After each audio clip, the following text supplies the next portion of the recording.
Hello students, आज के इस वीडियो में हम सीखेंगे poem 1 the road not taken, कक्षा 9th इंग्लिश, एक्सरसाइज नंबर 2।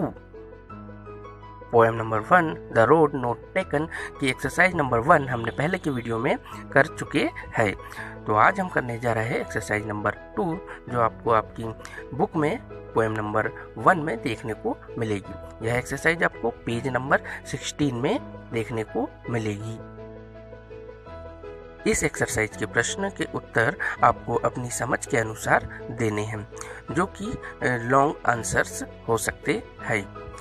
तो आइए स्टार्ट करते हैं इस एक्सरसाइज के प्रश्न उत्तर।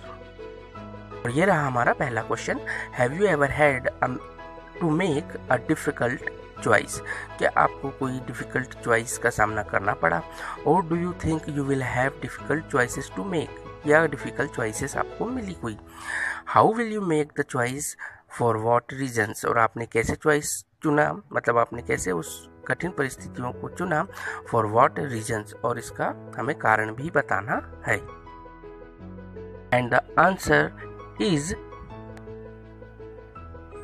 Many times it is very difficult to make a choice between two things. कई बार यह बहुत कठिन होता है कि हमें जब दो राहें हमारे सामने हो और हमें उनमें से एक को चुनना पड़ता है। Specially when each has merits and risk, और ख़ास करके जब सामने हमें उसके मेरिट्स यानी कि गुण भी जानते हो और रिस्क यानी जोखिम भी जानते हैं। But one has to make a choice, लेकिन इन्हीं में से एक हमें चुनना पड़ता है।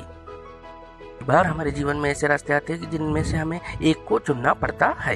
If I faced this problem, यदि मुझे ये प्रॉब्लम मुझे फेस करना है, I will compare the advantages and disadvantages, तो मैं उसके लाभ और हानियाँ देखेंगे, पहले तुलना करेंगे उनकी, ऑफ द बोथ, दोनों की।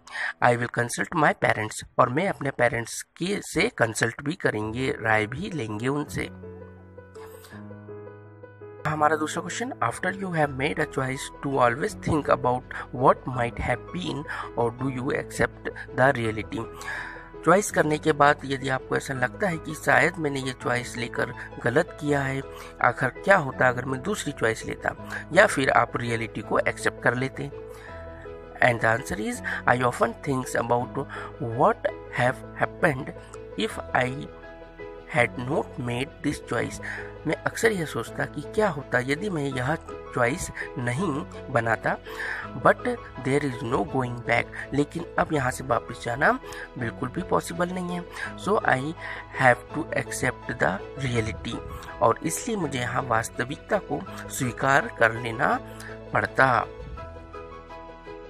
इस प्रकार यहाँ पर यह पोएम समाप्त होती है। बहुत ही इंस्पायरिंग पोएम थी ये। इस पोएम के माध्यम से हम ये सीख सकते हैं कि हमारे जीवन में कई ऐसे रास्ते आएंगे जिसमें हमें एक को चुनना पड़ेगा, और दोनों में रिस्क हो सकता है, लेकिन हमें यहाँ पर यह ध्यान में रखना है कि किस में ज़्यादा हमें फ़ायदा होगा और किस में हमें हानि होगी। अगली बार कोई नई एक्सरसाइज के साथ प्रस्तुत होंगे। Thanks for watching.